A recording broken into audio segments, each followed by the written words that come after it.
Hey YouTube, trying to do this video again. I did it earlier on, I just rabbited on, it was far too long. Even got to the point of actually uploading it, that's why it's a wee bit later on tonight. So this is a vintage SG which I did up, I don't know, a couple of months ago before this lockdown thing happened, so I never actually sold it. I decided not to bother doing any fancy pickup mods or anything in this because it was fine, just an SG, great. There was a little bit too much hassle in it, but last night was bored, so I put in I've now got a push pull pot on the neck tone control. What that does is knock the neck pickup out of phase. This is quite a common mod, one of the better mods you can do on a Les Paul or an SG type thing. Unfortunately, depending on what pickups you've got, if you buy new pickups, I'll get extra lots of wires on them, like 3 or 4 or 5 wires. Then you can do this without having to modify the actual pickup. Whereas I actually had to on this one. Right, so out of phase, basically all you're doing is swapping the 2 wires that are on the pickup around the other way around, which gives you. Right, so there's a bridge pickup, neck pickup, both pickups on normal. Now if you put them out of phase,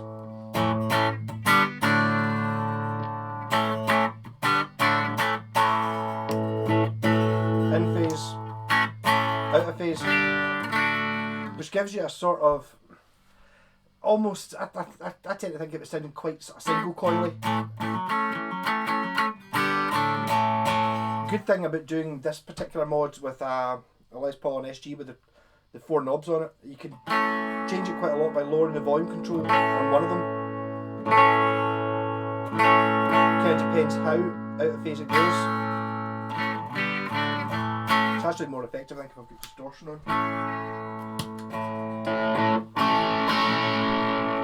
So out of phase, in phase. Right, so it only affects the middle position, and when you're playing out of phase, the bridge and the neck still stay the same. Technically, the neck pickup is still reverse phased, but you don't hear that. It doesn't really matter which way around it is. You only hear that it's out of phase when it's out of phase with another one. It can't if it's if you know what I mean. So in the middle position is the only one that makes a difference. As I said there, you've still got a little bit of faffing about to do. You can mess about with the volume controls, dialing out the phases, mess with the neck volume.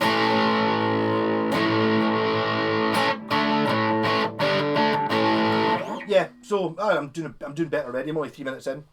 Yeah, so the only problem we have with this, like I said, doing this mod to your SG or Les Paul, is if you've got metal covers on your pickups. If you don't have metal covers and you've still got 2 wires, then you just wire up the phase switch on a push-pull pot or a switch. It's easy.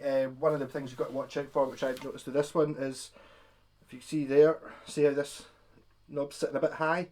But it's worked out quite well. But this SG isn't quite thick enough to take the push-pull pot. It fits in the back, but if you wanted to lower that down, you put some washers behind it. It's not going to fit inside the cavity cover as it is. It's actually touching, the switch is touching the cavity cover on the back. So it's sitting up a wee bit high, but it's a kind of happy accident on this particular guitar, because if you look at these ones which are flush, if you had to pull that up, you can't really get a good grip on the edge of it. Because this was just a wee bit raised up, you can actually get your fingers round to the edge bit to get a good pull on it. I've also replaced this knob here, and I made it higher up so it looks the same height as this one. Well, not massively high up, just a little bit higher up, just to make it look better. I had to replace it because it was noisy anyway. Yeah, well, that's a big circle in my hand.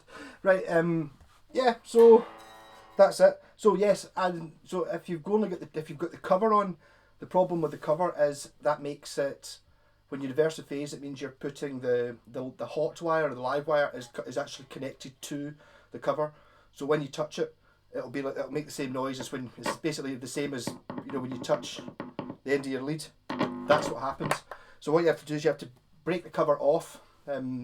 I use the word break because the metal covers for some reason are held on with some sort of crazy, hard to melt solder.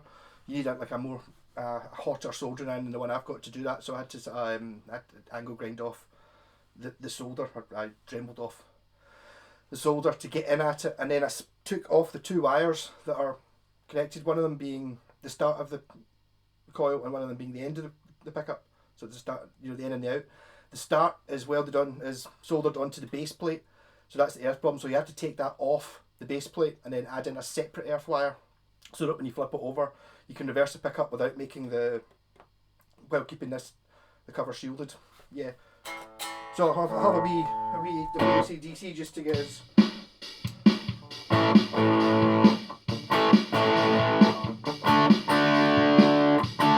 Good enough, suppose.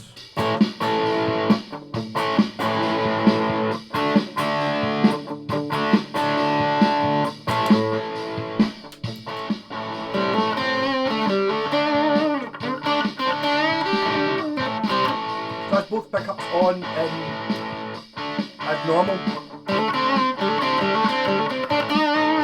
This is a bit of phase.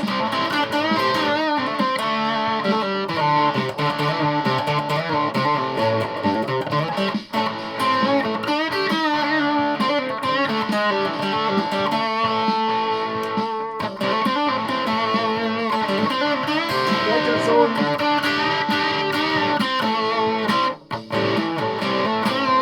Neck.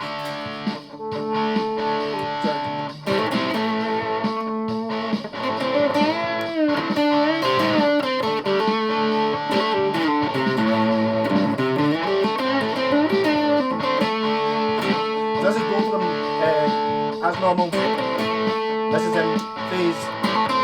Yeah, so you see what happened there was the volume turned right down on the neck pickup, so you didn't hear it when you've been out of phase.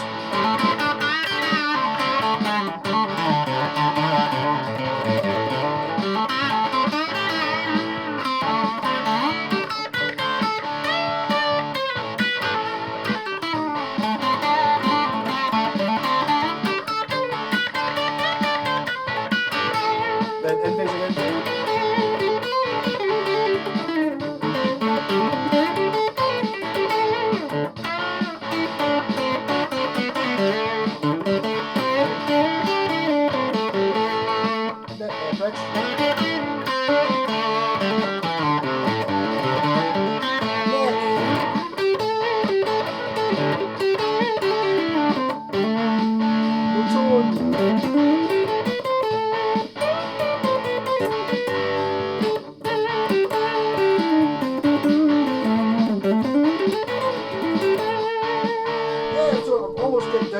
Managing to get this video down to 10 minutes.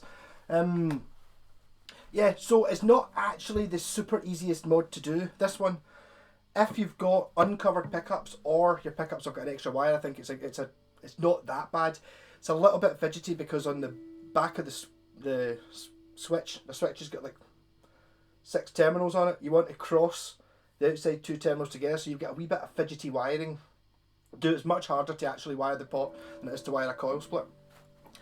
I was thinking of putting coil splits into this guitar because obviously you have to take the covers off to get at the insides of these anyway, but I figured it's not really worth it. Having the one extra sound is good. Well, the one extra sound, but you can obviously mess about when you're out of phase.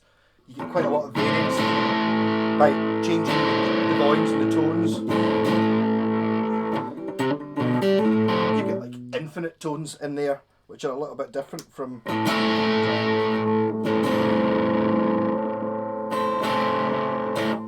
You get it there where it kind of sucks away all the high ends and.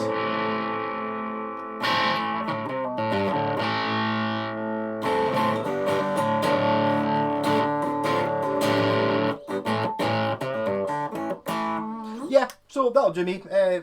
Nice and quick for a change. I did a review of this guitar when I did it. I will put it's kind of for sale, but I've not actually advertised it anywhere if anyone's interested in this. I also did a review comparing this to my original Epiphone G400, this is basically a direct competitor for it. I think they're kind of about the same price, and a very similar guitar.